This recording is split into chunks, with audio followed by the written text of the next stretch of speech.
Greetings, friends. How are you guys doing? How you doing, Matt? Oh, we're going into it like this. Okay. Yo, what's up, Jaron? I'm good. You know, you good? How's Japan? Yeah. Japan. What do you mean? I was isekai. Yeah, isekai to the foreign land of Japan. Yes. Matt, I got a secret for you. We can't tell anybody this. All right. Okay. So the truth is, I'm not actually Jaron. What? You see, yeah. I know I sound like him. I've got the same inflection when I say greetings, friends. I know all that, right? But the secret is I actually got isekai'd into friend of the show Rakush's body. I think that's not an isekai.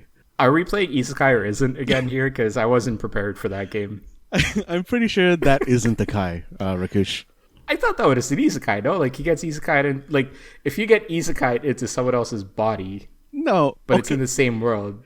The only way that you going into somebody's body is an isekai is if you look at it from the perspective of like Osmosis Jones, where a germ like gets isekai'd into another body. But what you did, like, would you consider what Captain Ginyu did to Goku an isekai? Or I guess like sure. Yeah, either way. It helps my case, so yeah, sure. Because you can't just say one thing is another thing. This is some 2 + 2 is 5 crap that you're pulling. Now that I've got you sufficiently riled up, Matt, no, it is Rakush. It's a shocker, I know. Don't sound like him at all. You know what, Rakush? Not enough lights. I gotta say, a lot of your openings, whenever you're on this show, are very Jaren-centric. I try to... Imitation is the sincerest form of flattery, you know? So I try to make sure that his absence is not felt. You actually make it even more felt by pointing out that he's not actually here. Yeah, because everyone will know like he's not here, but everyone needs to understand that we have not forgotten our dear friend and, host of the show, Jaron. True. You know? I got a question for you, actually, before we jump into the actual episode itself. Okay. Because I listen back to the shows a lot. I listen to you guys as well, because a lot of the topics you cover are things that I'm always kind of like, damn, like I wish I was there to say some things as well. It always triggers me how much you guys say each other's name. You got it, Rakush.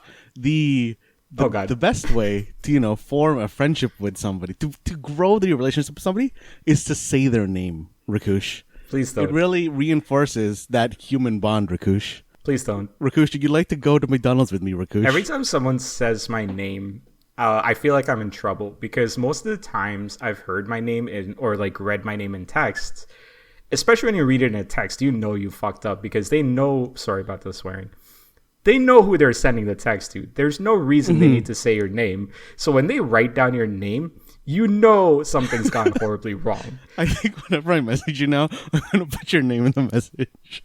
This is like the new KK. Like years ago, I don't know if you remember that conversation where I didn't fully understand the whole trend of like typing KK when someone just wants to say okay.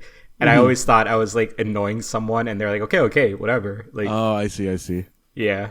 I'm very insecure in case people haven't picked up on that stuff. But Rakush, you don't need to feel that way, Rakush.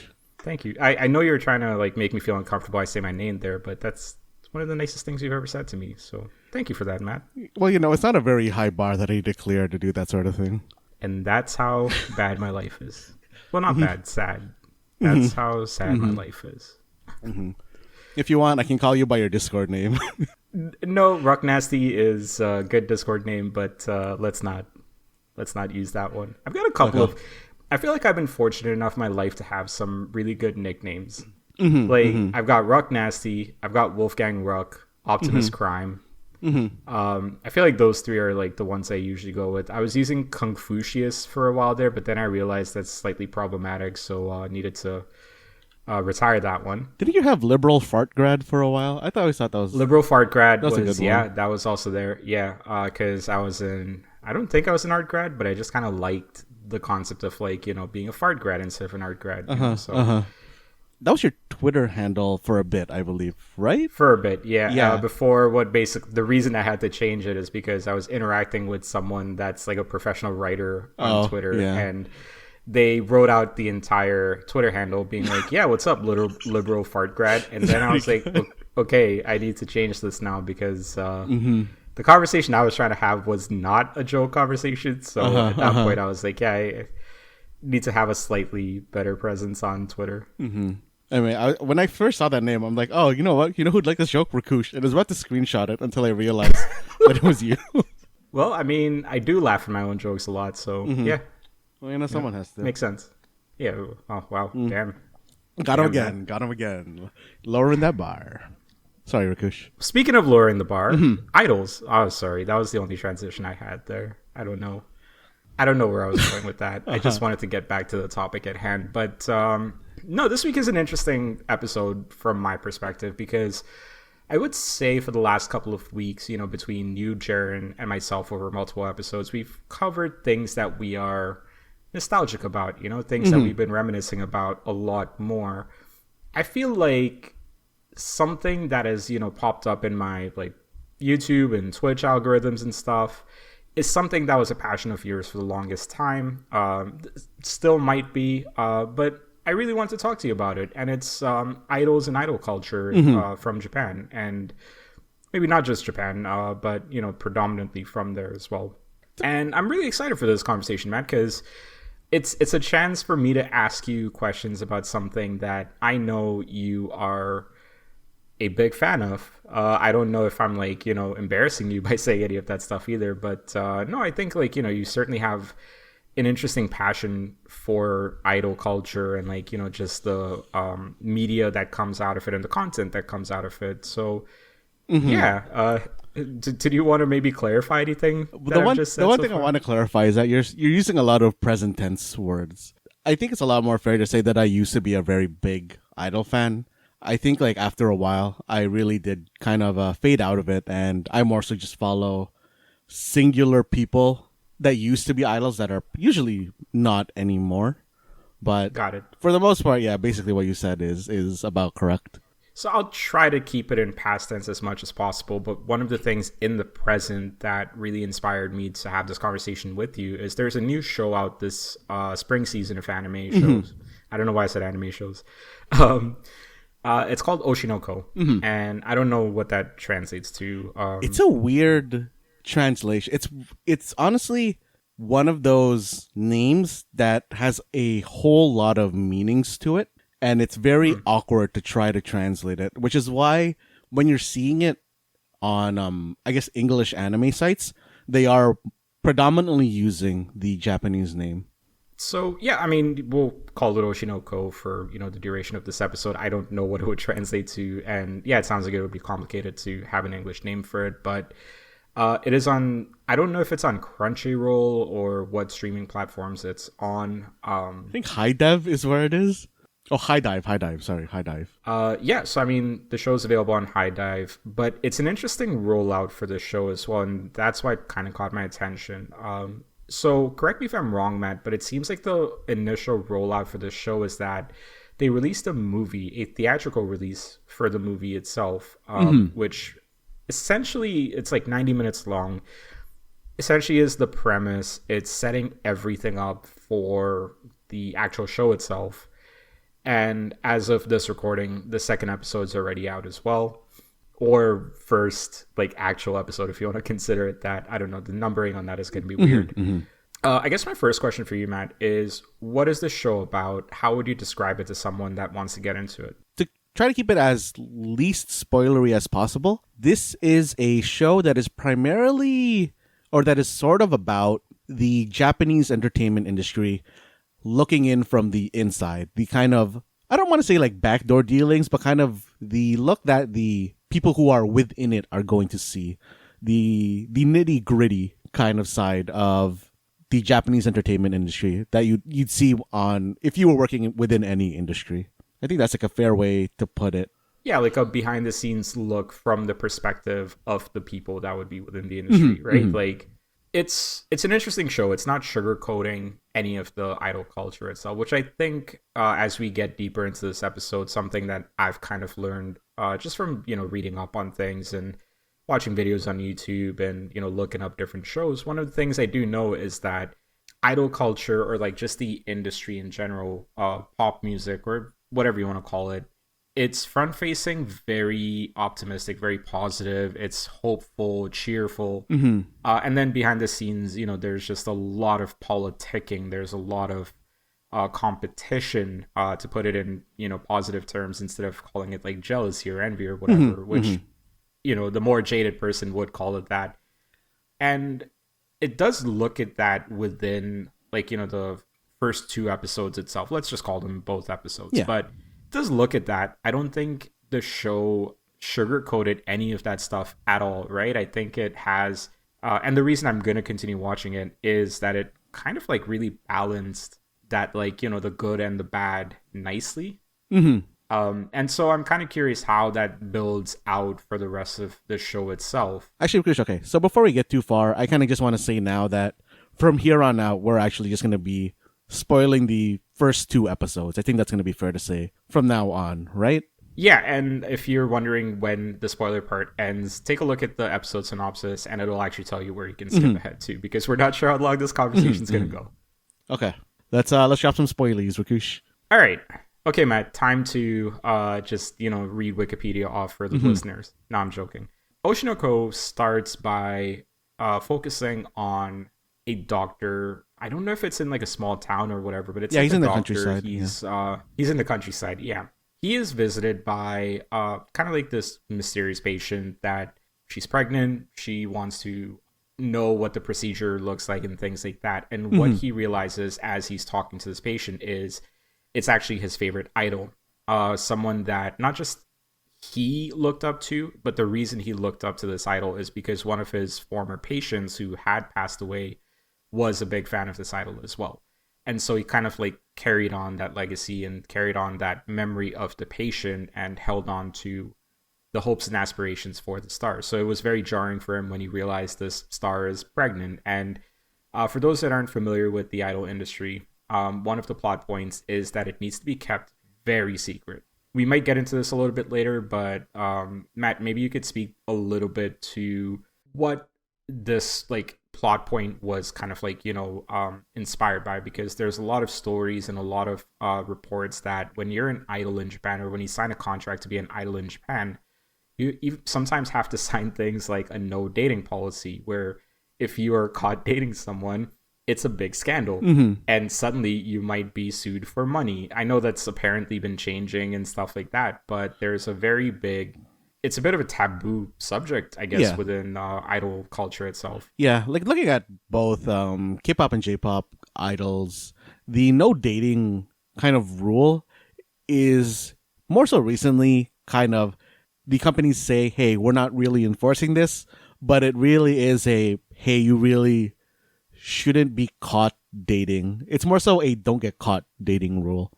And I think a reason for that is going from both male and female idols, a lot of the kind of push is the boyfriend or girlfriend experience that they kind of like push onto you. I think that's applicable to even not just idols, but celebrities in general. Less so here in the West, but more so the, hey, I could imagine, or you can lose yourself in the fantasy of being with that idol or celebrity or whatever, which is the reason that they want to keep up that illusion or I guess look or image for their talent.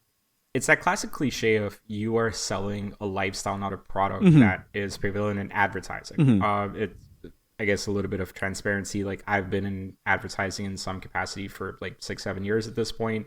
So I've heard that a lot. It's like whenever you're trying to sell something, you're not really selling a car. You're selling the luxury of owning like a high-end car. I know it's not a fair comparison to make when you're talking about humans, right? And like you're talking about performers. So I'll leave it at that. But there is kind of this comparison to make about the performance that you're putting on doesn't just end on the stage. It kind of continues, like, everywhere you go. It's almost like you have to complete, if you're not that person before becoming an idol, it almost sounds like you kind of have to become that person 24/7, unless like you're in the confines of your home or something like that. Like, would that be fair to say? Yeah, as long as you are anywhere public, you basically have to maintain a specific image. that Right. that your company's basically crafted for you, or maybe you like even crafted yourself, but that's basically the idea. So I guess like I mean, there's so many questions I want to ask, so many topics I want to cover as well. But kind of going back to Oshinoko because I do want to talk about that show quite a bit as well. That's what I really find fascinating is that it really doesn't hide the pressure of being an idol. It doesn't hide any of the negative sides of it, right? But then it's also presented in a way where it's gonna be it. I think this season is probably gonna be one of the most popular shows. I think they Yeah. were already quite confident in that when they released a movie as the first episode. But I think like ultimately, I am really curious to see how this commentary on idol culture in Japan is gonna go down amongst the Japanese fans, right? Because I don't think they're even going to talk about it, to be honest. yeah, I think that there it's a normal thing. Like it's not something you talk about. I feel like what you're saying is imagining, hey, look how hard these sports kids are trying on this sports anime. And like expecting people to talk about, oh wow, like the sports industry is wild. that's fascinating to me. So what you're saying is if like an otaku or like someone that's heavy into idol culture in Japan watches this show, they'll say, "Yeah, this sucks." Anyways, on to Yeah, like the, yeah. yeah. I honestly Wow, think it is an anyways type thing. I almost feel like you might be not over exaggerating, but applying the idol kind of moniker to it is maybe giving it a weird look to yeah. you. Because I feel like if I were to say something, or if there was an anime that was just about celebrities in general that covered basically this exact same thing, I don't think it would have been as interesting of a topic almost. That's fair. Yeah. I kind of see the point that you're making as well. So I mean, these are the kind of things that I wanted to talk about the show for, right? It's this context and this backstory that I would be missing. The kind of TV or pop culture that I know from Japan is comedy and variety shows. I've been watching this one comedy at Gaki no Tsukai since I was like 18, 19 years old. So most of my adult life at this point, which is a lot now. But I do know, like, for example, one of the comedians from that group, Hamada Masatoshi, he was caught having a quote-unquote affair.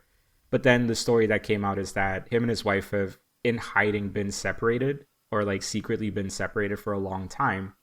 In the West, in the West, that's nothing new, right? Like, I mean, you look at Brad Pitt and, like, his entire history. It has not stopped him from being one of the most popular celebrities in the States. But when you get into Japan, there is such a taboo around anything to do with like marital concerns or things like that. Like another comedian from that group also had his wife actually just like leave him, apparently like completely just walk out on him.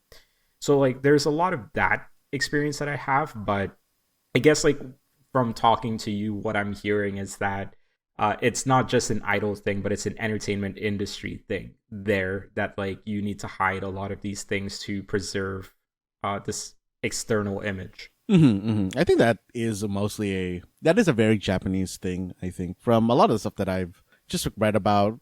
I mean, obviously, I've never actually experienced Japanese culture itself to that level of like depth, right? But everything I see about Japanese culture is very much focused, and not just Japanese culture actually.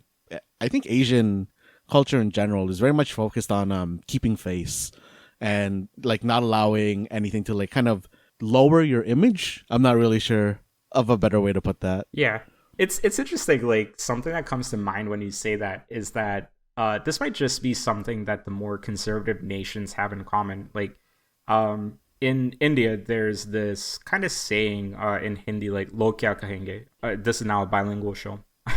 But it essentially translates to what are people going to say? You know, it's like if something embarrassing happens to the family, sometimes the family is more concerned about how it's going to look to the neighbors, how it's going to look within their kind of society or their community and stuff.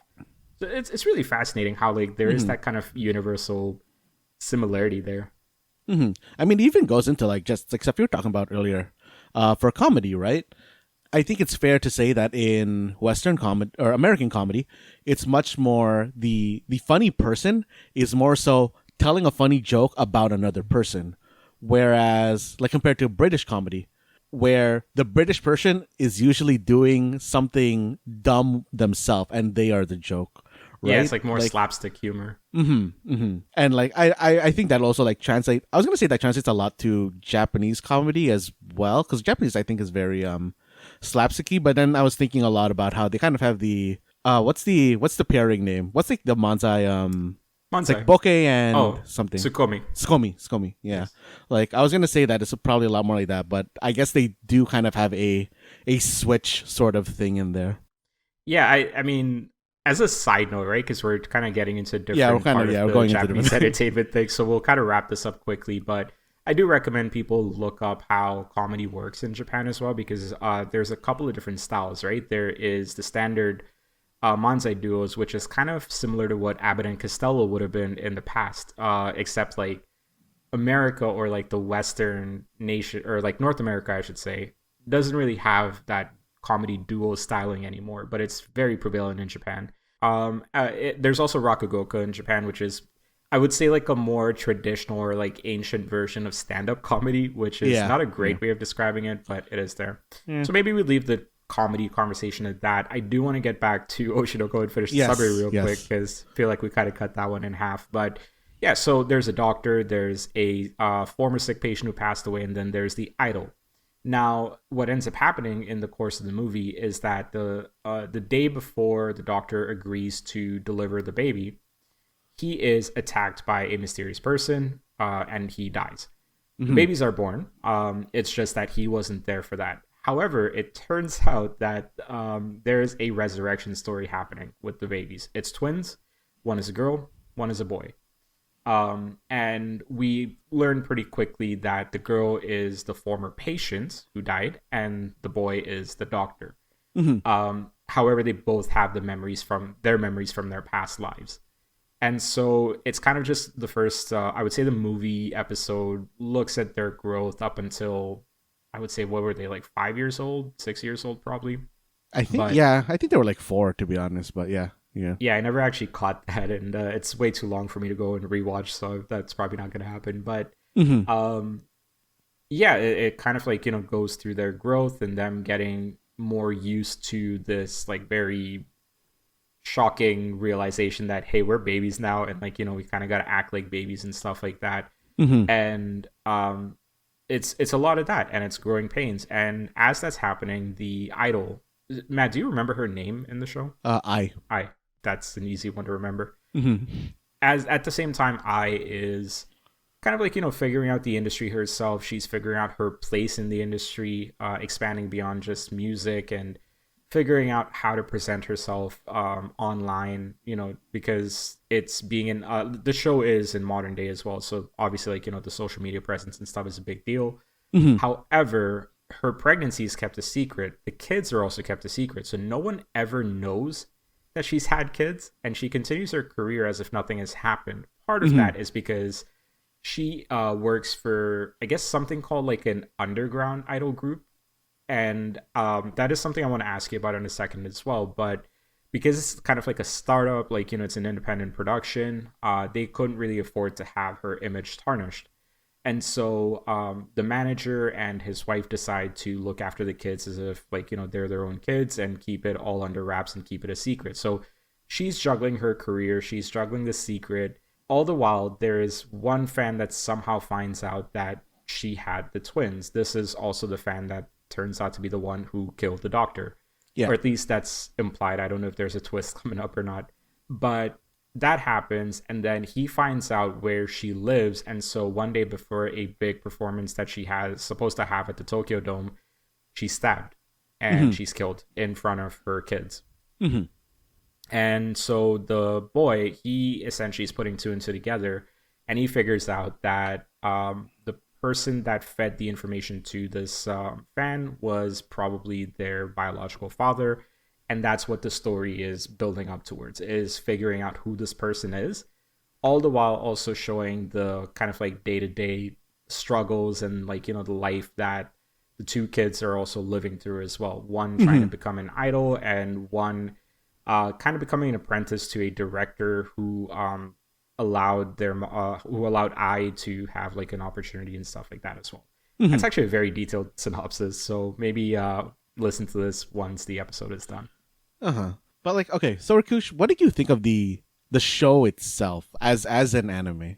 Because I'm curious. Yeah, to, this is where the actual like opinionating comes into play. I think it's fair to say we wouldn't be talking about this show if we didn't have some sort of interest or like it, right? Like we are honestly kind of making a whole episode out of this as well. And I don't think it's because it's an average show. I think there's something really interesting and really promising about it, but it also ties into a larger conversation that we have been having about idol culture as well. I think the animation is fantastic. I think the pacing has been good, if not somewhat predictable. I think it was like, you know how you watch a show sometimes and like death flags are just waving left, right, and center, and Oh yeah, you can yeah. tell. Yeah. So I think like we all kind of like, if you go into this, kind of knew how the movie episode was going to end. So yeah, you know, I'm enjoying it. It's only 2 episodes in so far, but I'm really curious to see how they keep building on this story and like, you know, what else they explore and what conversations they have about the entertainment industry in Japan in general. What about you? What are your thoughts on the show? So I read the manga for this, so I was really just watching the show to see how they're animating it, and of course, like reading the manga, I've been keeping up with it, and I really like the series. I think it's a unique series in and of itself on what it's talking about. Like it really does remind me a lot of what Bakuman, that manga writing series about the two mangaka like just writing for Jump, and I think that's like a pretty good just general concept for a series. Bakuman is the show, well, the manga that was written and illustrated by the Death Note guys. Oh, true. I actually didn't realize that. It's also the reason I didn't read Bakuman in the first place, because Death Note was very 50-50 for me. Did you never read Bakuman at all? I mean, I read a little bit of it. I think I got through like the first 10 chapters while it was just like a new series. But it didn't keep me weekly at that point, no. Oh, okay, true. But just like kind of Bakuman, this really is a story that is interesting to me just because I don't think it's a story that's really been told at this quality level. I think it's fair to say. Sure. And I don't know, I just like genuinely enjoy it. The thing that kind of gets me is the fact that it came out as a movie. That is one thing that I really question whether or not this show would have been successful if it wasn't a movie release to begin with, or not successful, but as it wouldn't have had as big of a hype train, I guess. Because I wanted to ask you about that actually, if you know this at all. But what really led to that decision? Like, was there that much confidence in the show or in the manga in the first place that they were like, yeah, we want to do this as a movie? Like, are there any stories out there? Yeah, I think there was just a lot of confidence in this. Because the manga itself was super popular. I think it was one of those shows that was picked up for an anime before it ever hit 50 chapters or like 1 year of manga time. So it kind of makes sense that also it being by the Kaguya-sama writer, I feel like is also just more pedigree towards it being getting that movie release. We kind of skipped over that. That's actually a pretty big selling point for this as well.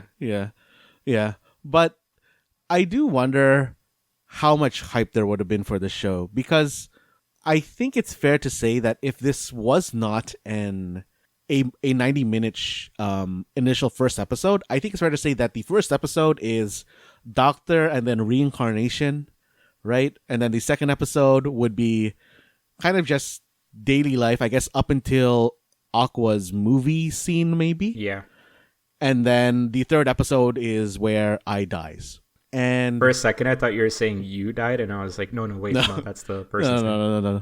But I wonder if this show would have kept enough people interested within that time frame, or would have gotten the same kind of reaction once episode 3 dropped, because for the manga, obviously no one knew that I was gonna die. Like it really did just seem like it was gonna be. That's very difficult for me to not hear now. Yeah, it really was just a reincarnation manga for, I want to say between 10 and 15 is when I dies in the manga, which is a pretty generous chunk of time. That's about like 2 to 3 months of time if you're counting it as a weekly manga. So is this a weekly release or is it a monthly? Oshinoko is a weekly, I believe. Okay. And it's only 50 chapters in, correct? Yes, something like that. That's a lot. Oh wait, sorry, dude. Okay, I tripped out on that. No, I just looked it up. Oshinoko is 115 chapters. Okay. But it was. I feel like it's kind of like wild because I guess like I dying in the manga. I wonder if it would have had the same, or sorry, I dying in the anime. I wonder if it would have had the same impact because it is a character that I don't know, you would have felt is going to be around for the whole story if this wasn't a whole movie, I feel like. Do you know what I mean? I know what you mean. I don't know if I agree with that last statement because we were talking about death flags in the show and like I really kind of like from the get-go was like, this lady's meant to die. Maybe, I mean, I guess I also did see the death flags in the show, but maybe that's more so because I knew that she was going to die anyway. Fair. Because in the manga, I knew something bad was going to happen when I was reading it, but I didn't expect a death. I almost like want to compare this to you watched Gurren Lagann, right? Yes. Like I almost want to compare it to a Kamina death. Yeah. Like I wonder if her dying in episode 3 would have been the equivalent of Kamina dying in I think 6 or so. Was it episodes in 6 to 8? Yeah. Like I wonder. I do wonder how much it being a 90-minute show really did influence the popularity of Oshinoko. If you had to give an answer to that, right? Because like you framed it as kind of like a question, but if you had to give an answer to that, what does your gut tell you? I don't think it would have been as popular.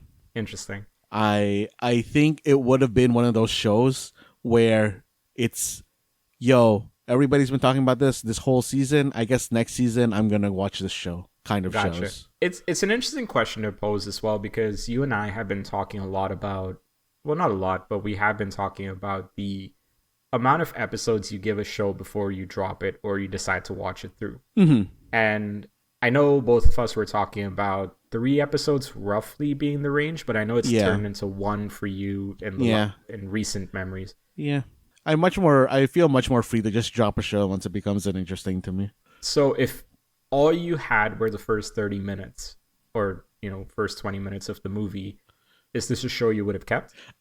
I would have personally, but that's because I'm a sucker for isekai and reincarnation plots.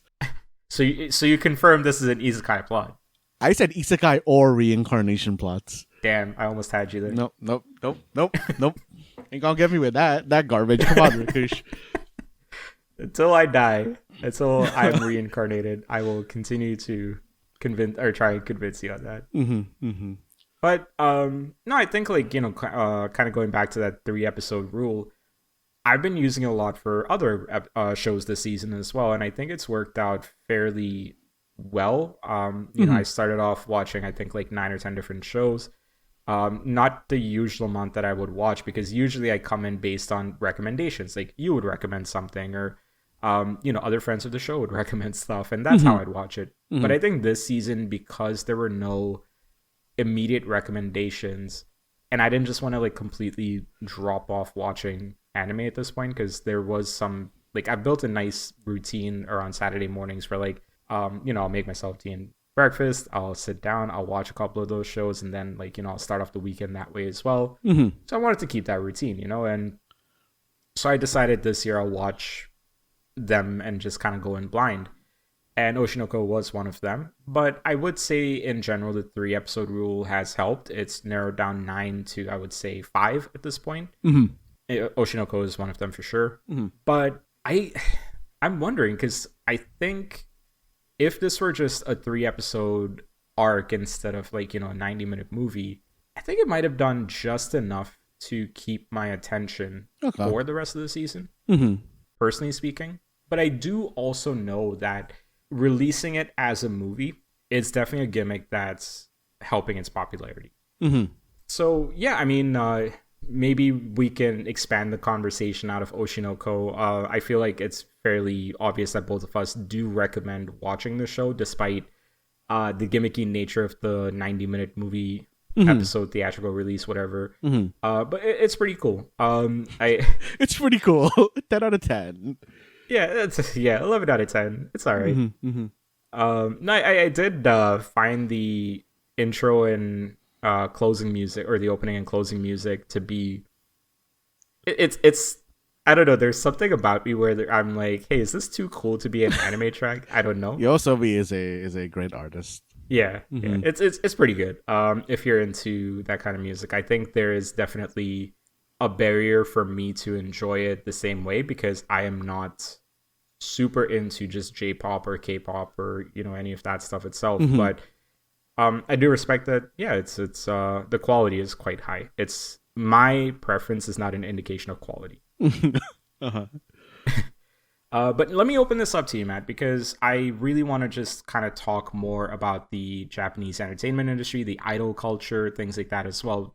We have spent a lot of time covering something that looks at the gritty underbelly of the entertainment industry, and none of these things are hidden facts either, right? Like you were saying earlier in the episode, there is a real oh, this sucks anyways kind of mentality that's it's foreign to me. But what about the product itself kept you wanting more, kept you a fan of it, even though you knew that, hey, maybe some of your favorites were not being treated fairly? Okay, first off, get this out of the way. Rakush, it's, for the most part, it's cute girls doing cute things. Like, that's very much a selling point of idols. And hey, maybe it's also worth mentioning, like, Japan's not the only place that made money out of that, right? Like, if you go into like 80s and 90s pop music in North America as well, like Madonna's entire shtick, Cyndi Lauper is another one that comes to mind. There's so many of these. Britney Spears, I would say Avril Lavigne to some extent. Yeah. So it's not just Japanese, but yes. Like, I even feel like just like even like boy bands were a very big thing here. Even girl groups like Spice Girls and Backstreet Boys, NSYNC. I think that big time. Yeah, those were, I don't want to say the initial catalyst for it, but those were all like very, very like popular. And I don't know, just someday I'll reveal which Backstreet Boys song I know the song or the lyrics by heart to. True. Is it tell me? The song that goes "Tell Me Why"? I can't remember the actual title. Let's talk about that after this recording is done. Okay. But yeah, like I've been into idols. I think my that's gross words here. I think my prime idol time was like 2009 was when I got into K-pop idols, and then I transitioned over to I guess more specifically like AKB over in I think 2010 or not 2010, 2011, 2012ish, while still like, sort of keeping up with K-pop, and then slowly over time I kind of just like faded out of like both of those industries, and I kind of just loosely follow them now. If you had to recommend some of your favorites, from back in the day, it doesn't have to be modern, but like, who are some of the idols that really got you super invested in that? Rakush, I'm gonna mention just the one idol that I think would be my Oshi, which I guess I should explain that terminology, because Oshi is because for a second I was thinking, are you talking about killing someone right now? Like, should we not record this? No. Okay. Guess for I guess not backstory, I guess information on what Oshi means. Oshi is a Japanese word. It is a verb to me that means push. And when you say your Oshi, you can use that word as either as a verb or as a noun, where you're kind of using it as the person I support. So the person I support is like, I'm pushing this person, or this person is my push, is basically the, I guess, most direct translation. But I would have to say that mine is Matsui Rena from SKE48. I think that is the only okay, gonna say more gross words here. That is the only real life idol that I have like actual individual specific merch for. Walk us through the thoughts that were going through your mind as you constructed that last sentence. Because Rakush, I think if we have time later in this episode, we're gonna talk about Vtubers, and I have Vtuber merch that are Let's talk specific about to them like now. members. No, Let's no, talk about them now. Rakush. Let's not go out of order. That's how the Oshi no Ko Oh, segment I'm sorry. got all scrambled. I'm But sorry. I'm sorry. I don't want to talk down to your Oshi. Apologies. But like, I think that is the one person that I still really follow from, I guess, my my idol days. And Yeah, when you were blossoming into a promising young adult. promising is a strong word, but Hey, yeah, we didn't confirm nor deny that you met the promise, but you were a promising young adult. no. I feel like the word promising implies potential, and I feel like that's a bit of a strong moniker to apply to apply to 2009 me. I But think you had potential. I don't think we talked to each other in 2009. I think that might have been I'm the pretty first sure year. we knew of each other. I think that might have been the first year we talked to each other because that's around when I had just dropped out of my first university. And yes, first. Sure. Okay, but I lost my train of thought on what I was saying. Around 2009 is when you were. Oh yeah, really into it. I got pulled in by fucking 4chan. Them just posting this really, I guess, like popular K-pop, or not at that time, actually not all that popular. This was a song that like shot them into fame, which was G by Girls' Generation, and that is what started this tumble into this hellhole of idols.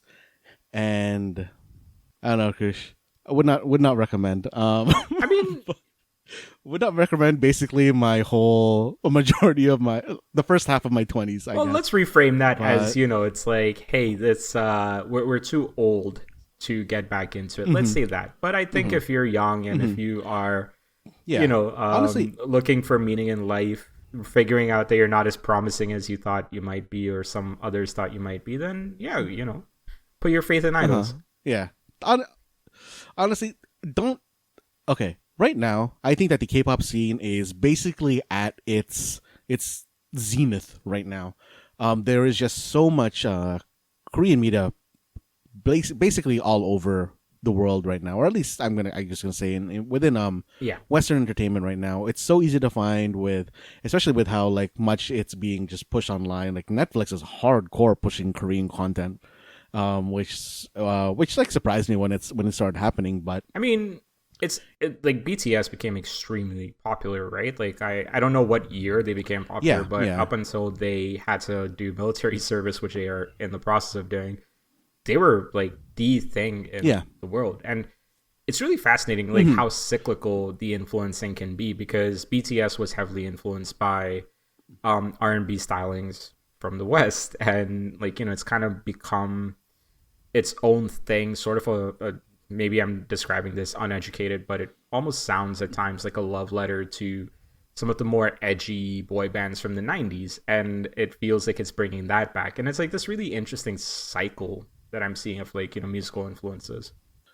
Honestly, K-pop is a as a musical genre, K-pop is like wild, because I don't think it ever really stays in one place. It really is kind of just, hey, you know what sounds cool right now? This. And then for the like next 3 months, everybody's song follows that trend, and then someone else is going to veer off a little bit, and then everybody else is going to follow that trend. I don't know, it's like wild to see within K-pop on how quickly concepts change, because K-pop in and of itself is a really wild industry or entertainment kind of viewing experience, because of how saturated it is. Do you mean saturated within Korea, or like the K-pop stuff that comes over? I more so mean like within just like that whole entertainment industry. And I don't know, it's something that pulls you in, because one thing that I think is very fair to say about idol music videos, I'm gonna more so lean towards Korean ones here over Japanese ones, even though we were primarily talking about Japanese ones before, but they are all made, the music videos are all made to be extremely visually appealing. Even now, especially now, the songs themselves are very written to be earworms. They're all very much within 4th gen K-pop, focusing a lot on dance and like choreo being very nice to look at. Like everything about it is so visually appealing that it pulls you in. And once you get like pulled in by one group, the way that they structure their variety shows, where like even in Japan, this is also a thing, right? Where you'll have like a show, and then that show is going to have, I don't know, 3 or 4 guests on it that are usually all from a similar or very closely related industry, right? Yeah. And that just like pulls you in even more. It's like, oh, yo, look at this person. They're interacting. Like once you're following one group, it's very common to just start watching their shows. And the way that there a lot of like Japanese and Korean idol, I guess, things are written is that they try to, and I think this is the very, very strong part about idol groups in particular, which is that they pull you into, or they try to expose you to everybody within that group. And once you've sort of seen everybody, you start to kind of just be like, oh, yo, this person who was like tangentially related to the initial person that I started viewing is like in this thing. Oh, maybe I'll go watch that as well because they were funny when they were, Right. I saw them on this one show. And it kind of, I think that's like how any entertainment industry works in general, but the way that they do it in K-pop is grossly efficient. And in idol culture as well, is just grossly efficient. The amount of times that they kind of just like throw everybody into kind of a thing to watch is wild. In K-pop, Rakush, there's this thing called the Idol Olympics. I'm listening. Which is basically they just throw every single K-pop group that is maybe like mid to mid high tier. Usually the like really high tier K-pop groups don't participate in it, but it throws all of them together. It makes them interact with each other, and it is really in and of itself kind of just a idol like melding ground. And going more so into what we were talking about before, one of the most infamous kind of things that people talk about within K-pop, I guess, like variety kind of show stuff, because that is usually the having a bunch of, let's be real here, super attractive people in their 20s kind of just mushed together for a whole day is really the scandal breeding ground that it sounds like it is. Is that like scandal by design, or is it just like they weren't aware that scandals would happen? Like, if you can get into, do you have examples of that? I'm kind of now really interested. You know how people talk about the Real Olympics, where it's just basically it, like the Olympics is you're getting all the most attractive people in the world together for a week, and you're expecting them to not just like fuck. Oh yeah, it's Bone City. Yes. Like yeah, it's kind of like that, but for a day, and like you don't really have. I mean, I guess you do within a day have time to fuck, but it's more so about like getting together, mingling with each other, and kind of like building the kind of the dating scene for them that, you know, the companies don't want to have public. Like that, I think is one of the most well-known K-pop things of, oh, that happened. Anyway, I'm gonna not look at that part anymore. Here's them doing sports. Right. And, you know, that kind of thing. But I kind of want to tie this back into what a lot of this episode has been about, right? Because we've kind of gone into K-pop from like Japanese idols as well. Yeah. But I'm kind of curious, like, what does the Korean entertainment industry's expectations of their talent look like when you compare it to Japanese entertainment industry, right? Like, not to keep going back to the same well, but we have brought up the, you know, topic of the no dating policy, and like, you know, just wanting to keep lifestyles very hidden, or like, you know, just keeping relationships hidden so that your stars are more marketable. Is that the same thing in Korea, or is there more separation, or not separation, sorry, is there more leniency in those terms? I think it's very much the same. If like anything, it maybe is possibly even stricter, but I think it also comes from what is expected of a Korean idol versus a Japanese idol, because a Korean idol is really expected to be the perfect being, for lack of a better word here. You're expected to be an amazing singer. You're expected to be an amazing dancer. You're expected to be extremely attractive. Like, you're expected to be funny. You're expected to be like cool. You're expected to be basically everything. Whereas in a Japanese idol, a lot of the time it's focusing more so on, you are a raw, unpolished gem, and I want to watch you become like polished over time. Whereas like K-pop is more so presenting the end product, and that you can like Sure. revel at. I don't know what other So word you to would use say here. the Korean experience, entertainment experience, is more polished by design, whereas the Japanese one isn't necessarily amateur, but it's more about the journey than the destination. Yeah, yeah. I think that even goes into something you want to talk about before, which is underground idols. Yeah, so I mean, one of the things about the underground idol scene that I'm curious about is because as someone that just has a baseline understanding of idols, right? Like when I look it Hmm. up, all I see is like say AKB48 or before them I think it was Morning Musume or whatever the group's name was. Um, Hmm. that's all I know is like the name, right? Like the name of this super group. Yeah. So maybe it's like if you want to start off the conversation about underground idols by talking about the biggest group that exists, and like maybe to contrast and compare. Like AKB, I guess, is really the poster child of hitting it big as an underground idol, because they very much were just a group in Akihabara that had a theater, and they were inviting people to like come watch them sing and dance.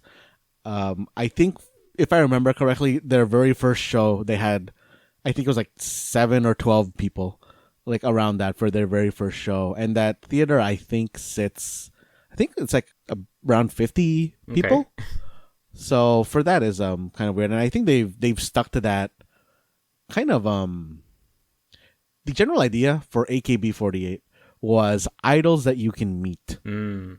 and that was very much driven by them having this theater where you would come to like buy a ticket, come see them at the theater, just like go do your like watch them perform, and then go about the rest of your day.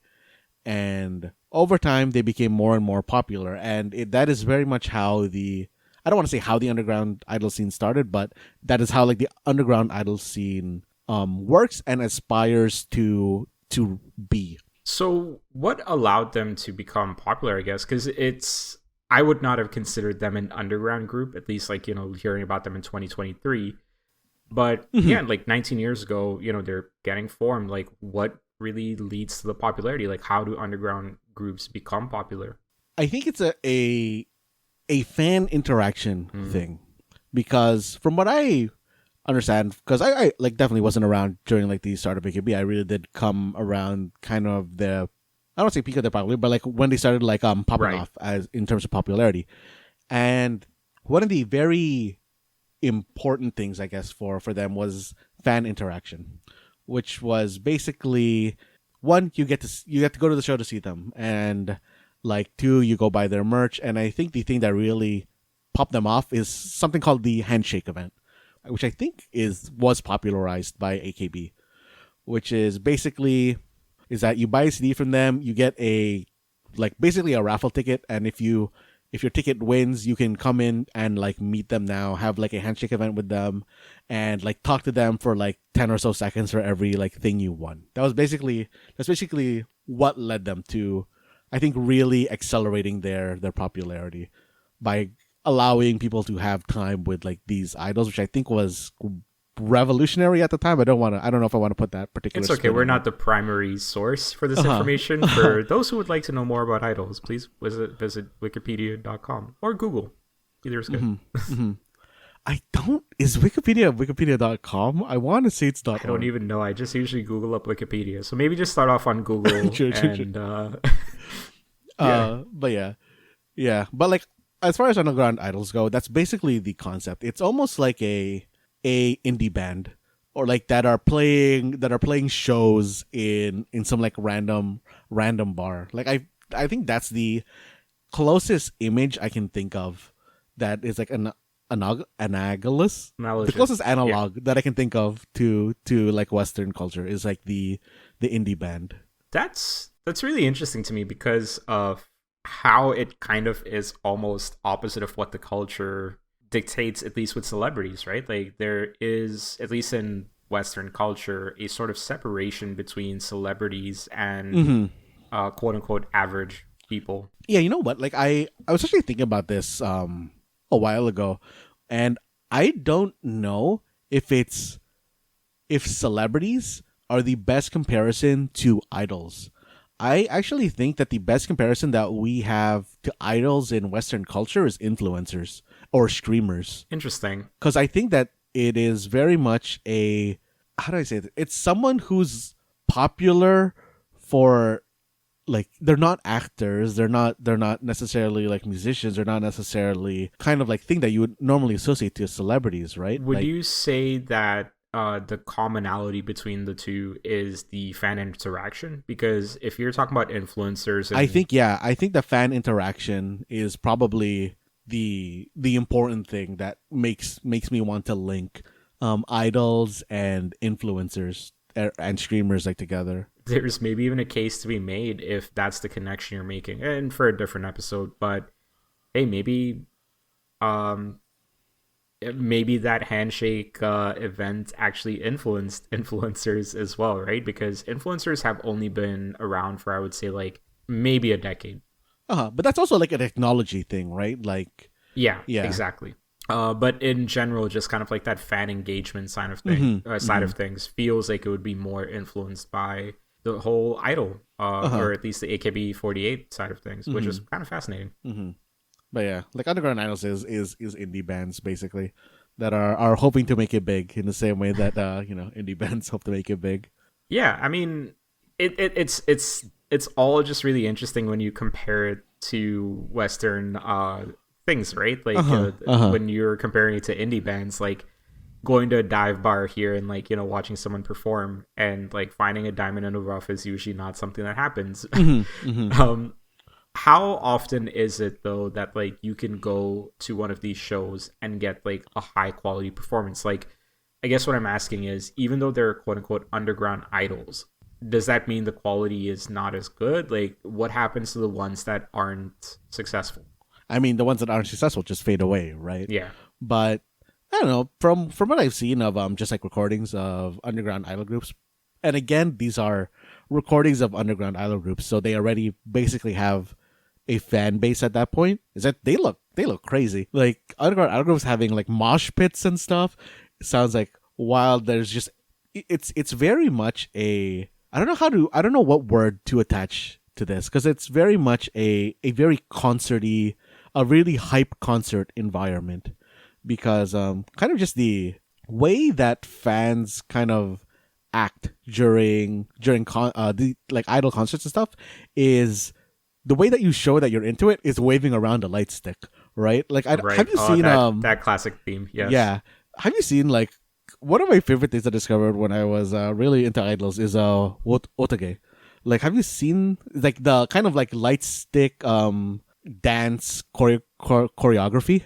I mean, I don't know I've if you've ever seen seen this it. stuff. I don't know if the terminology is something I'm familiar with. You said otage?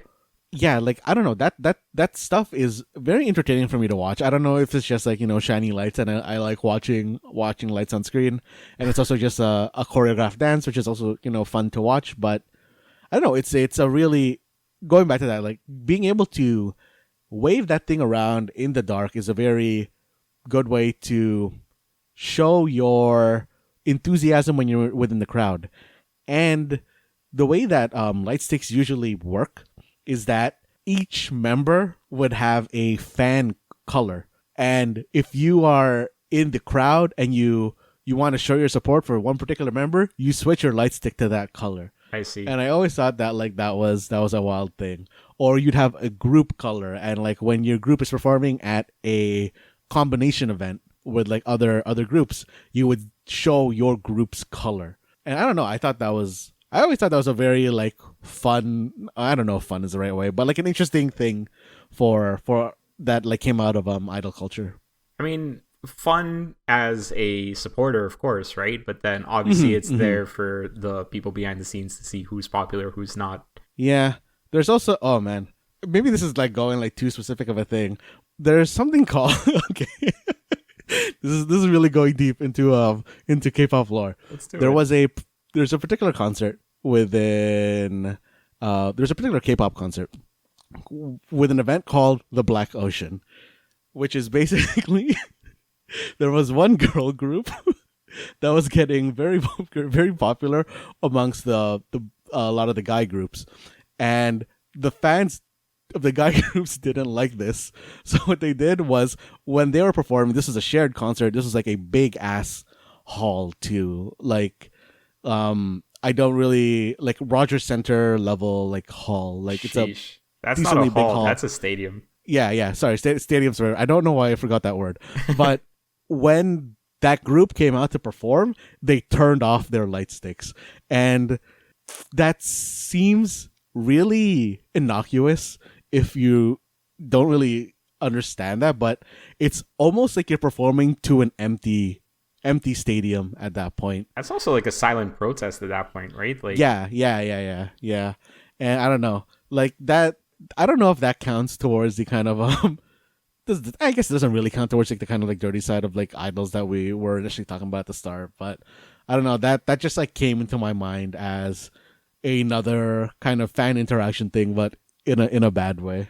Right. I mean, and I feel like that really does maybe like hurt your mental when you're going into it. Cause, yeah, like the first thought that I had there was like, man, I don't know how that's a funny situation if you're the performer, right? Like thinking about it from a performer's perspective, that is just a lot of people that have just decided that they're not going to support you, and especially in an like arena the size of the Rogers Center. For those who aren't familiar, that's the former Skydome in Toronto. You can like, do you know how many people that seats ish? Because I just couldn't think of the number. Yeah. Oh my goodness, it was like, I think it's close to 70,000. Okay. If you do a performance, I think it's probably close to 80,000-90,000.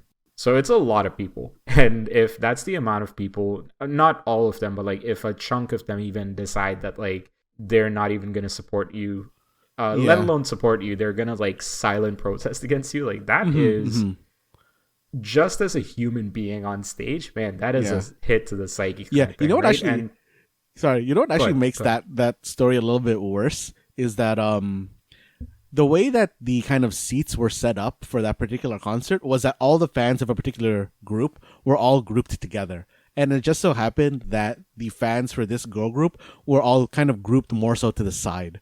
So basically the whole front of the stage and like everywhere else was off. Like it wasn't just like scattered. Like, so it's a bad visual as well. Yeah, and, like, it's a bad perception is bad too. Yeah. I have a couple of things I still want to talk about. I think just as a side note, what I find really fascinating is just a little bit of inside baseball for the listeners. Before we started recording, Matt and I were talking about how long this episode was going to go, and there were concerns that we might not even have like 30 minutes, and we are probably sitting at an hour already, give or take, like break cuts and stuff like that. You've mentioned a lot in the last little bit about how fans can support the idols, but and also apologies because all the questions I'm asking are really veering the conversation towards some of the like grittier, darker elements of the stuff. But that's also kind of like my morbid curiosity coming into play. There is obviously like, you know, a lot of passion in the fan base. Yeah. But there's also the potential for that passion to turn into like devolve into something that is potentially dangerous and harmful as well. And, okay.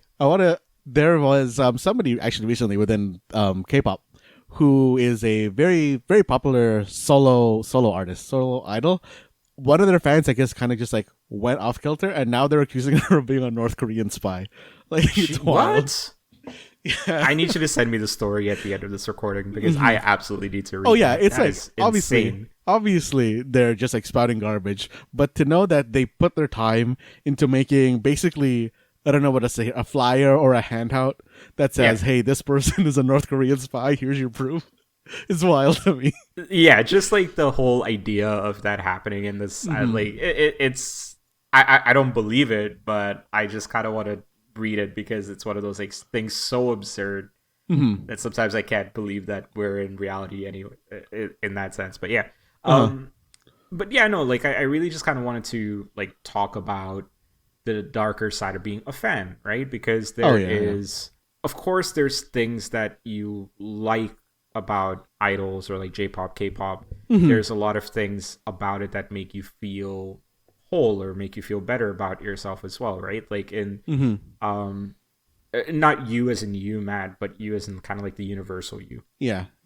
But then there's also stories that come out about fans reacting badly to certain decisions, or even just society in general reacting badly. I know there's one of the stories I've seen come up in reading up on this topic is, sorry, I don't know why I chuckled there. Apologies, it's a serious topic. But one of the stories that came up was a salaryman who was so angry with the impression that idols were more successful and quote unquote making more money that he went to a public meet and greet like you were describing and ended up attacking people with a handsaw. See, it wasn't even a public meet and greet. It was a like sort of that kind of raffle thing I was talking about. So he had to buy merch to get into there to begin with. Yeah.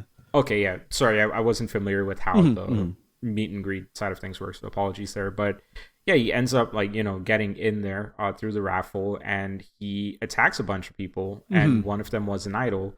There's also stories of another idol being stabbed like 34 times years ago, apparently. Like this is before social media. Yeah. And she was like badly injured, career ended. She did survive it, but how do you your career's done, you're living with the trauma of that stuff. And it's all usually for reasons that are very unfair and invalid, right? Like it's a dangerous side to the fan base, and I'm just kind of wondering, like, do you feel comfortable talking about I guess, like, without getting into details, right? Because we're not experts on the subject, but like, what are you comfortable talking about in terms of that? Like, what do you think leads to that kind of reaction in some of the fans? I feel like you can't really talk about idol fans without also talking about anti-fans, because that is basically just a different side of the same coin, where people are basically just hate watching idols because they're like jealous or something, and they just want to watch stuff about them to take them down and keep track of all their mistakes. And basically the best way to hurt, I guess, an idol, especially nowadays where everything is online, is to criticize them and attack their mental. Like, I think it is not uncommon to hear about an idol committing suicide. Even as of this recording, I know that within the past 2 weeks, there was like a K-pop idol that like did that. And I don't know, it is a kind of crazy thing, I think, to devote that much time to hating on someone. And you haven't been on Twitter long enough.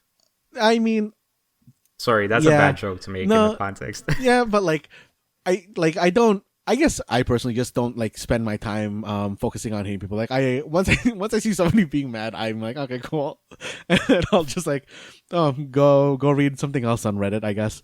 I don't know how you and I have been friends for this long now. Yeah, I don't know, but yeah, I think it also very much is a case of in terms of people who liked an idol and then just kind of flipping out on them, is more so a case of kind of that, what's the term for this?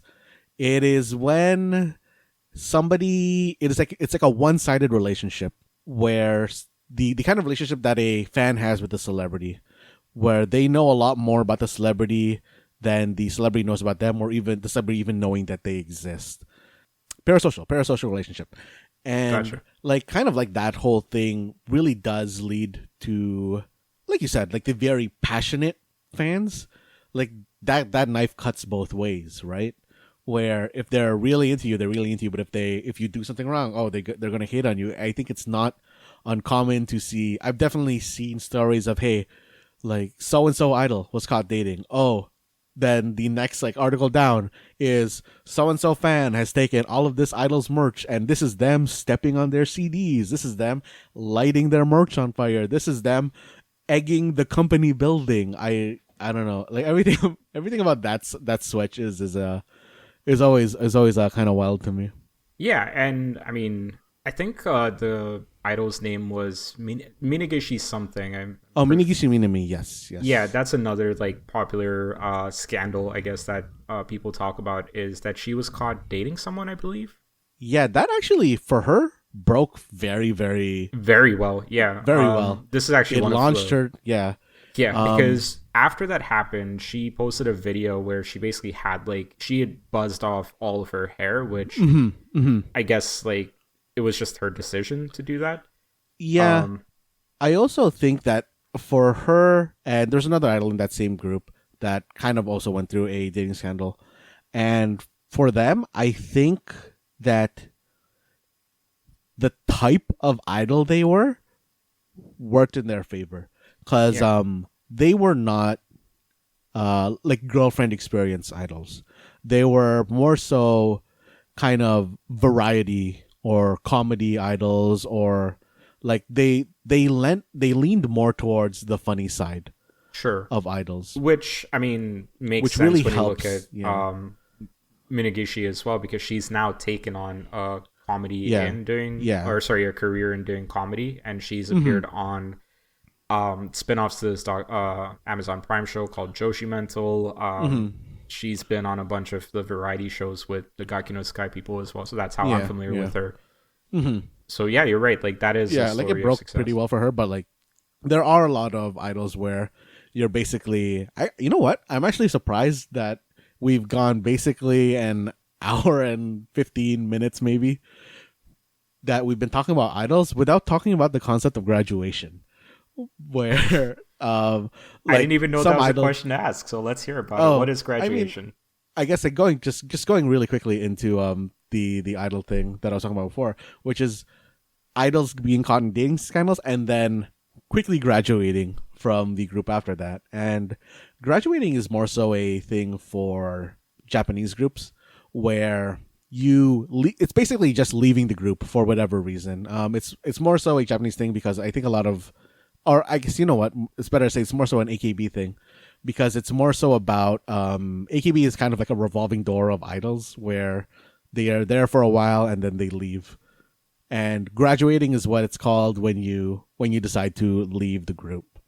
It's basically just a fancy way of saying you're leaving the group. But I don't know, like It's it almost sounds like they've put a fancy term to firing someone potentially. yeah, it's not necessarily like firing though, right? It's moving on with your Sure, career. sure. And it's not always like firing. Like you can choose to graduate from the group Yeah. of your own like volition as well, but I There don't know. I always thought graduating was an interesting thing. something that caught my attention from the stories you were telling earlier is Hmm. online bullying and how that kind of plays into it, right? Because Yeah. idol culture has existed since approximately 70s, 80s. Like we Yeah. know Yeah. idols existed in the 80s for sure. Hmm. Um, but in I think it was 2 years ago, maybe 3 years ago, in Japanese wrestling, a professional wrestler also she was on Terrace House. Her name was Hana Yeah. Kimura, Hmm. and she took her life unfortunately as well, Yep. and she died by suicide. And it became a big story in at least in the wrestling news circuit in Japan, Hmm. because it's just like it's a bad reflection on everyone involved, right? And that was as a Yeah. result of cyberbullying as well. She is now looked at as kind of um a cautionary tale, at least in that Hmm. side of I guess Japanese entertainment, if you call wrestling entertainment. But Hmm. Hmm. like that really, like what you were describing just brought that memory up as well, that yeah, right, like that also happened. And it was a shame as well because she was like in her early 20s, and Yeah. Yeah. She was like really young when that yeah, happened, really and young, I don't know, and that's a like lot of popular pressure. on that show as well. Yeah. Yeah, and like when you think about like how young these idols are, and like Matt, you and I are in our mid 30s. It's Hmm. wild to say that, but we're in our mid 30s, and we at least Okay. had. You're in your mid 30s. I'm still early We're 30s both here. okay. But No, we're okay. both still technically early 30s until Uh huh. September, but let's just say we're in our 30s, Uh huh.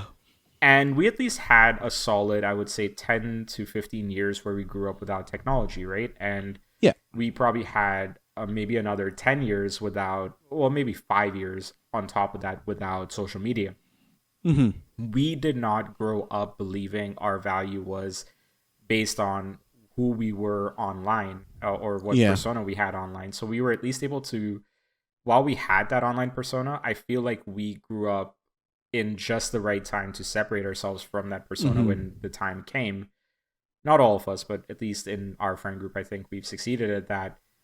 It just, to me, when I hear about like someone like Connor Kimmer, or like, when I hear stories of idols that are being cyberbullied, or just like having to be an idol in this day and age where it's always online, like it's such a scary Oh proposition, yeah. right? To like have to put so much worth into what people think about you, and then suddenly that being globalized in a way that it's never been before. Like if like AKB48 comes out in the 90s, like there's no guarantee that like us growing up in the if we grew up in the 90s the same way we grew up in the 2000s, that like you would be a fan of theirs, right? Like the same way, like if you again go back to something I'm familiar with is Japanese wrestling, that was not available in the States in the 90s. The only way it was Yeah. available was through like underground VHS like trading and stuff like that. And I can't imagine that, like, yeah, I just can't imagine what the idols go through in those instances as well. And to quickly tie it into, I don't want to talk about this movie too much because it's another conversation in and of itself. But in '97, Satoshi Kon released his directorial debut, which was Perfect Blue. He only gave us like 4 movies and 1 TV show, but it's honestly like one of the examples of what animation can be as far as like a storytelling platform is concerned. And I highly recommend people go and watch that if they have never watched Perfect Blue before, because it is a story about an idol changing her career into being a movie star, and how it's a horror psychological thriller movie, but it's basically like how she's dealing with her own insecurities at the same time she's being targeted by a psychotic fan. And it's man, like the way I'm describing it just will never do it justice. You just have to go and give it a watch. Once you do, also YouTuber Super Eye Patch Wolf, who at least in our friend circle we all love, has a video on it as well, and he really goes in like 15 minutes, like in depth into just what about that movie is so amazing and terrifying and haunting. All that to say, I bring it up because it's actually got a very similar plot points to Oshi no Ko, just to kind of bring it back full circle. And I do highly recommend, like, if this is the kind of idol content you're looking for, and like you do want to get the both of it, right? Like the glamorous side of it, and like you want to watch a good exploration of a idol's psyche, I think, like, definitely go check that out as well.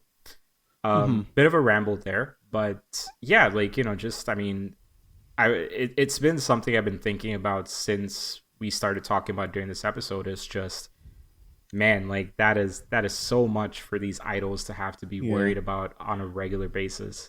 From what I've heard recently in K-pop idol news, the companies now basically do a technological blackout for new groups where they basically take away smartphones, they limit internet access, they, in a way that they want to, I don't know if protect, but like they want to segregate them from as much media. Sorry, I love that you went from protect to a far worse term.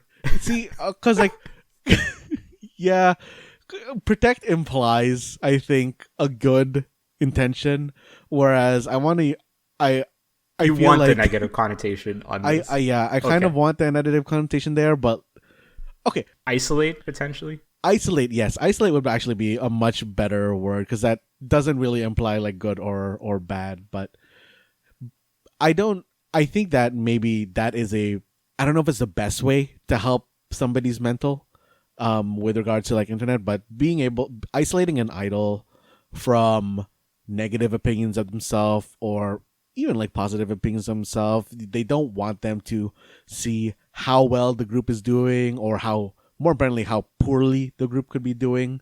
I think they just really want to, have them, they basically bombard them with work so that they don't have time to look at how well or poorly the group is doing during their initial debut. That is so wild to me, right? Because it's probably not stopping them from just using a burner phone to check online. Yeah, it's probably not. Right? And then Yeah. beyond that, just like all of this obviously is wild to me because I'm looking at it from a Western lens, and the Western lens is that you have the freedom to be on social media. Like, historically, everyone knows me as a sports guy, so it's like I'll compare it to athletes on Twitter, and how vocal they are on Twitter, and how much like one of the best basketball players, Kevin Durant, is always online. The joke all the time is like whenever he's on Twitter, he's quote unquote one of us.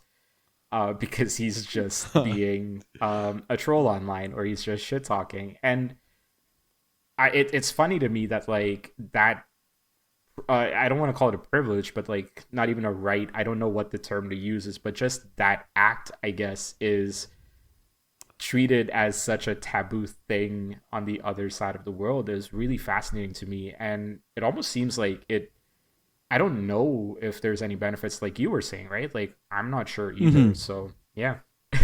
There's also another wrestler I did want to talk about, because on the flip side of the cyberbullying is one that's actually made a success out of being a former idol who's turned into a professional wrestler who's literally doing death matches in bingo halls in the States nowadays. And that's not saying that as a negative. That's saying that as like she has built herself an amazing audience globally and digitally as well, right? Like everyone saw what her character was. Her name is Maki Ito. I know, Matt, you're familiar with her because Jaren sends you a lot of clips of Maki Ito. I actually kind of wish Jaren were here for this part of the episode, because I really wanted to just like bounce things off him about her as well. But I don't know much about her past before wrestling. I do know that she was trying to be an idol, but she couldn't really fit any of the type of idols that exist, the genres. Yeah, like, she couldn't be typecast into a specific role. And then she was always like a bit more on the edgier side by Japanese standards. And she just really like bought into that, and I just love her character. I will send you a couple of matches of hers if you ever want to watch. Like, sure, she does a bunch of comedy stuff as well. She did start wrestling when she was still an idol, but then once she actually wrestled, she just found herself like really enjoying it, and so completely bought into that, and completely ran with it as well. And I'm glad she did. I'm glad that she's found her niche. I'm glad that she's comfortable being an idol. Well, as comfortable as you can be, again, being an online persona, right? But I think what's really fascinating about her, just from a non-wrestling standpoint, is this is an idol that still has the idol, or a wrestler that has the idol gimmick, who is using that gimmick to appeal to a Western audience as opposed to a predominantly Japanese audience. I know she's got like an OnlyFans account, but I don't think it's like a nudity OnlyFans account. I think it's more like the risque, like gravure shoots kind of OnlyFans account. But like, it's an interesting career path that she's taken, and in the same way as like Minagishi, like there is. Sorry, I'm only saying Minagishi because I forget her full name and I'm gonna butcher it. Minagishi Minami. Yeah, it's a tongue twister for me, so I'll leave that alone. But it's. I guess like I'll make that kind of like the last point on my end before we start wrapping things up. I do want to give you the platform to finish it up, but I do find it fascinating that like through the last couple of years there have been some idols that have really found unique niches or like unique career trajectories coming out of the idol side of the entertainment industry itself, and it's a very cutthroat industry from everything I've seen. I do still kind of respect, like, I think it would be unfair of me to say I cannot watch or I cannot support idols because of the behind the scenes practices, because at the end of the day, you still also kind of got to respect the work that the idols themselves are putting into it and the sacrifices they're making as well, right? Like some of them are doing this out of choice, like this is what they want to do. So I think it would be only right that you support them the way that you can as well. So it's not my place to say like, oh man, like this industry is so fucked up, don't support it kind of thing. I think it's just like the States as well. It's more hidden here, and there's different scumminess in the States as opposed to in Japan. It's like we all kind of came out of the pandemic and the Me Too movement as well. Like that's not like let's not ignore how bullshit North American celebrity culture is as well. Even though I know you said earlier like celebrity culture is not necessarily the best comparison. Um, but even with Twitch culture and like streamer culture and influencer culture as well. Yeah. Again, that was my last ramble for this episode, but I did just want to say like the reason I brought up Maki Ito just as a final thing was to say like there are unique idols out there. There's unique ways of enjoying these things. I would even say like Baby Metal is a good example of like idol culture. Oh, yeah, that's an idol group. Yeah, like I would say. Yeah, kind of being like melded into something that is a very unique experience. Their music is not for everybody. It's not for me necessarily, but I think it's still a cool little like twist to those things. So yeah, it doesn't seem like you have to be like a dude who watches anime 24/7 or a girl that watches anime 24/7 stuck in a room with like action figures all around you. Like I think you can enjoy it. I mean, Rakush. For those people though, Rakush, we've already reached the pinnacle, which is VTubers. Hell yeah, that's what I wanted you to end with. Thank you. But like, yeah, Rakush, VTubers is basically where idols and anime meet. And I think that this is really really good. Matt, I'm gonna do this for the next little bit because my favorite parts of this episode have been when I've just stopped talking and I like let your thought process just kind of spill out of my mouth. Yeah. So I'm gonna step back here. I want you to just talk about all these things, and I just want to hear your thought process. Because okay, like I said earlier, Rakush, I own VTuber merch, which I don't know, feels gross to say, but it's basically I really do think where idols and anime really do meet.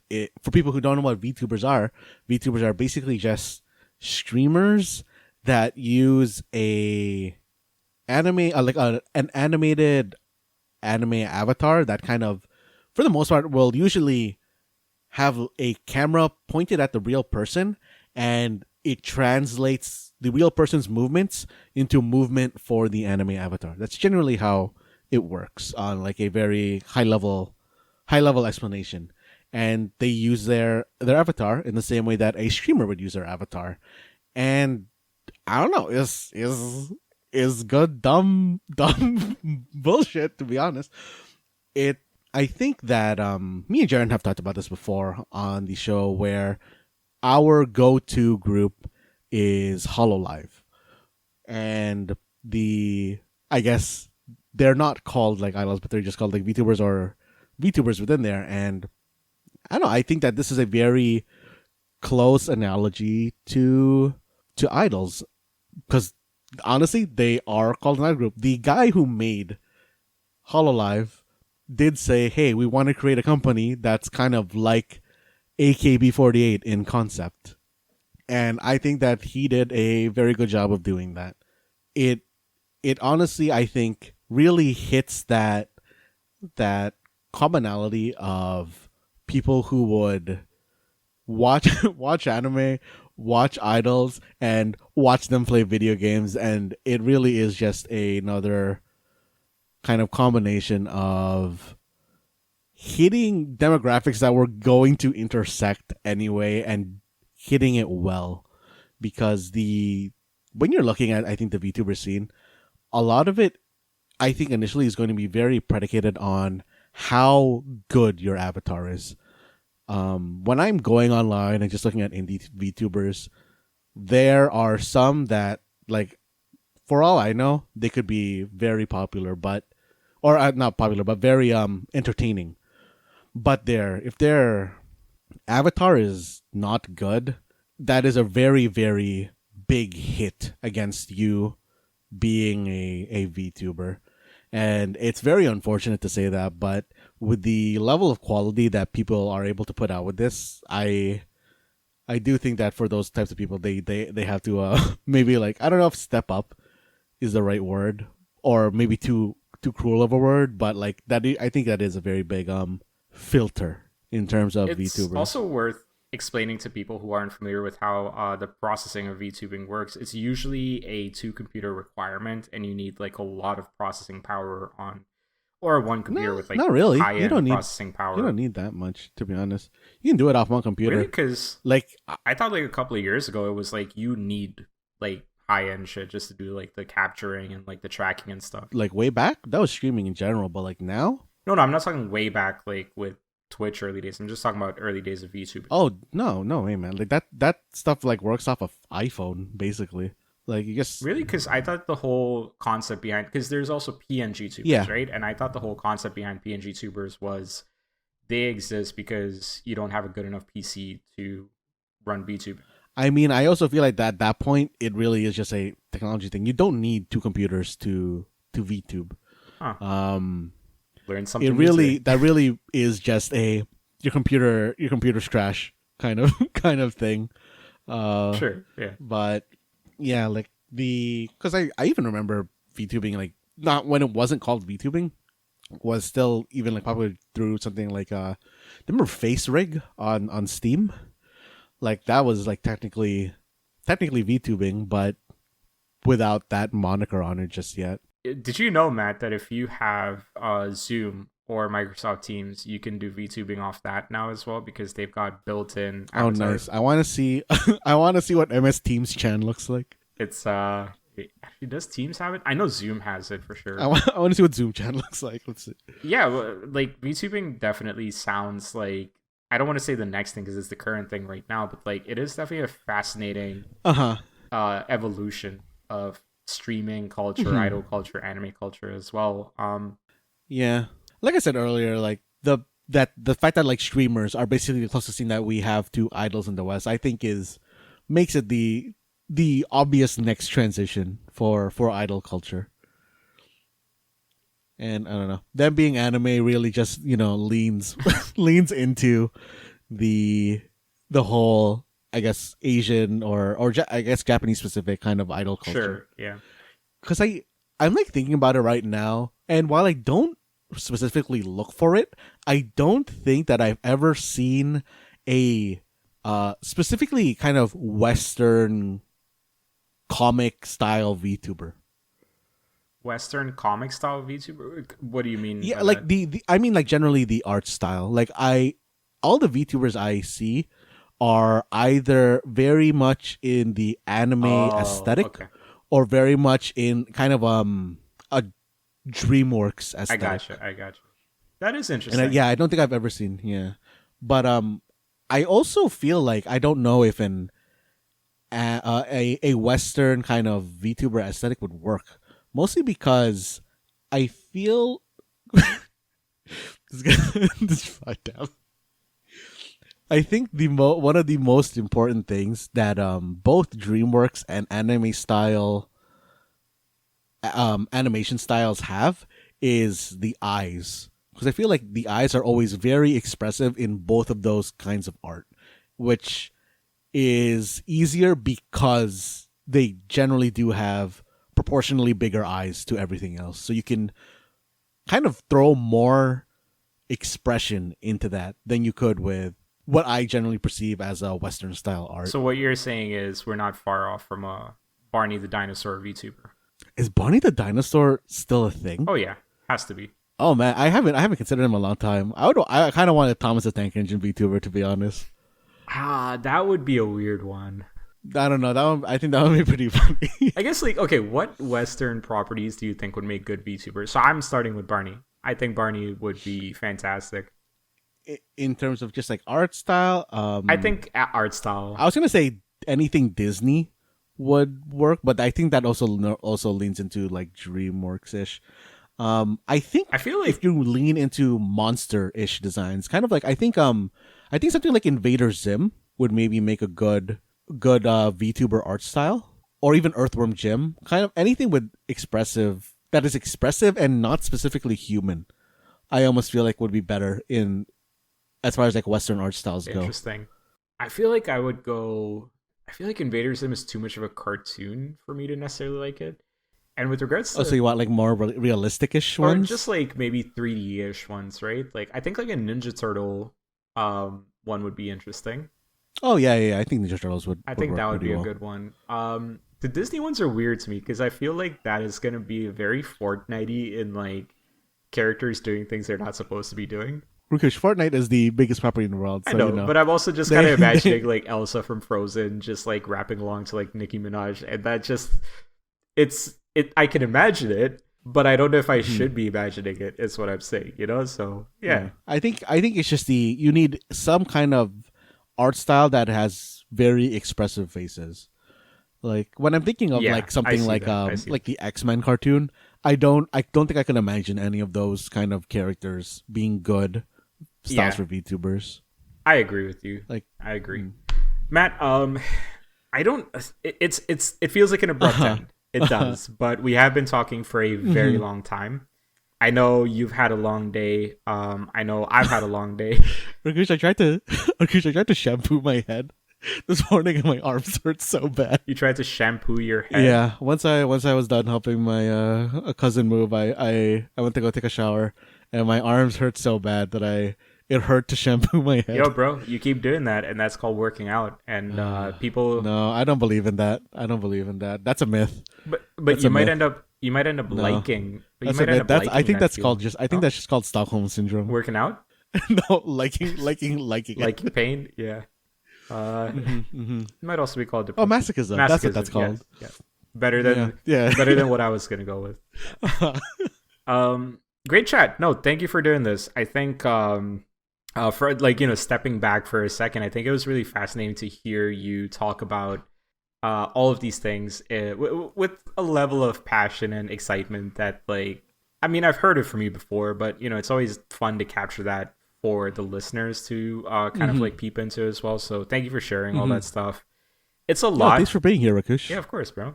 It's a lot in this episode. I think, you know, when you listen back to it, I think when the audience listens to it, yeah, it'll be a little jumbled, but I think that is a sign of that passion. If I just kind of, again, stepping back and describing what this episode felt like, when people are excited about things, sometimes it's just word vomit. It's just, yeah, like, you know, it's like at some point it's a ramble or it's a rant, and like you're saying things like what I'm doing right now, you know, it's a bit of a rant, but no, it was really cool to kind of like, you know, hear it from you. And I think my takeaway from this, as someone who doesn't know a lot about idol culture, is that it's not necessarily the good and the bad of just idol culture, but it's the good and the bad of entertainment culture in general. West and you know, just everywhere else as well. Like, I don't think it's just about Japan. I don't think it's just about Korea. I think like there's issues in North America as well, you know, and like kind of talking through it, I hope the listeners got that experience of like, this is not as dweeby or like as nerdy of a thing to be a fan of. I hear you. Like, on the surface it is, right? But like on the back end, if you just kind of like get into it from a more like, hey, I just want to listen to this music, or like, hey, I just want to like follow along with like, you know, these celebrities or influencers. It never stays that way, Rakush. It never stays that way. They always suck you into this rabbit hole of garbage. Well, I hope the listeners aren't as jaded with this as Matt is, but yo, it's not being about jaded. Yo, Rakush, this is just about being real. You're gonna fall into this hole. And I think I'm pretty preoccupied with League of Legends lore right now to fall into this hole. Yo, Rakush, there's KDA. They're an idol group. Who's KDA? Wait, I don't know if you're meaning or not. Oh, okay, Kill Death Assist. Gotcha. Okay. Yeah. I was trying to figure out what that stood for, but I get it. No, yeah, the K-pop group within. You know how I said last week I watched all the videos? It turns out not all of them, because I skipped the ones that were music. You didn't watch the music videos? No, I didn't. I didn't watch the music videos because those got. Come on, Rakush, that would have been prime material for this episode. I hear you. You could have talked about the K-pop group within League of Legends. You know what else I just realized would have been prime material that I'm absolutely shocked has taken us nearly 2 hours to get to? Huh? Hatsune Miku. We did not mention her once. Yeah. Yo, Hatsune Miku? Yo, that's old and busted. It's all about VTubers now. To be honest though, like, I don't know, Hatsune Miku is maybe the start of VTubing idols, even though she wasn't a VTuber, but I think she does have a lot of credit towards that. I mean, yeah, like the whole Vocaloid culture to me seems like it was at a time, or at least like if I'm putting the pieces together correctly, it seems like it was at the time where it was like one step removed from AKB48 like, and idol culture, right? Yeah. And then maybe it's a different conversation for a different time that we can have about Vocaloid itself. But I even feel like it was, when I think about technology today and how it's used for entertainment, like when we talk about AI generated stuff as well, right? Like it's not like Miku is not exactly AI generated, but like it is fascinating that like it's this avatar, this animated avatar that like I don't even I've never looked it up, but like did they ever say who did the voice for Hatsune Miku, or was it always kept a secret? I don't think there was ever a voice for Hatsune Miku. It's basically just a computer generated. Oh, so it is voice. AI. Yeah, I don't know if it's really fair to say it's AI. More so that it's like a program. Like Hatsune Miku is honestly a glorified MIDI keyboard. Damn, dog, that is insane. But like if you wanna look at it at a very very like if you wanna like, I think it's not fair, but semi accurate to say that Hatsune Miku is basically a keyboard that talks. She's basically an automaton. Well, hey, it seems like I've got some research to do for a potential second part of idol culture. Hopefully that one doesn't go almost 2 hours. But yeah, Matt, is there anything else you wanted to talk about before we signed off today? No, I think I've got enough idling out for today. Excellent. Well, thank you to you. Thank you to me, I guess. Yo, Rakush. No. Sorry. Let me reword that. Thank you to I. Get it? Good goof. That's a great Rakush, goof. Thank you, Rakush. Yeah. Rakush, that was a good goof. Rakush, I appreciate that goof, Rakush. Thank you, Matt. I really appreciate that, Matt. You're a good friend, Matt. Thank you. Thank you so much, Matt. Thanks, Rakush. To our listeners, thank you. Listeners, you're fantastic. Listener. Yo, thank you. Bradley, thanks for listening, man. Bradley? Thank you, Bradley. If there's a Bradley out there, grats. You made another show. Bradley, if you exist, just hit us up. I don't know where you can hit us up, but hit us up. Bradley, please do. Yo, Mark, if you're listening, thanks for listening, man. Shout out OG SMA host, Mark Quintos. Yo, I don't know why you had to single out a specific Mark there, Rakush. I was just Mark in general. There's a lot of Marks, yeah. A lot of Marks. Yeah, why'd you have to make it about one? No, hey, hopefully Mark Quintos listens to this episode too, because he is also familiar with Maki Ito as well. So, yeah. Maybe we do an episode just on Maki Ito one day. We'll see. But thank you again. Thank you for sitting through this meaty episode. Thank you to Rakush for sitting through this meaty episode, because I know he listens to the episodes as well when they release. I'm speaking about Rakush in third person because this is Jaren taking over Rakush's body. Because man, Rakush, I can't actually believe that we went this whole time, or I went this whole time without people talking about themselves in third person within idol culture to seem cute. Oh my god. Let's do a part 2 for that. I'm done.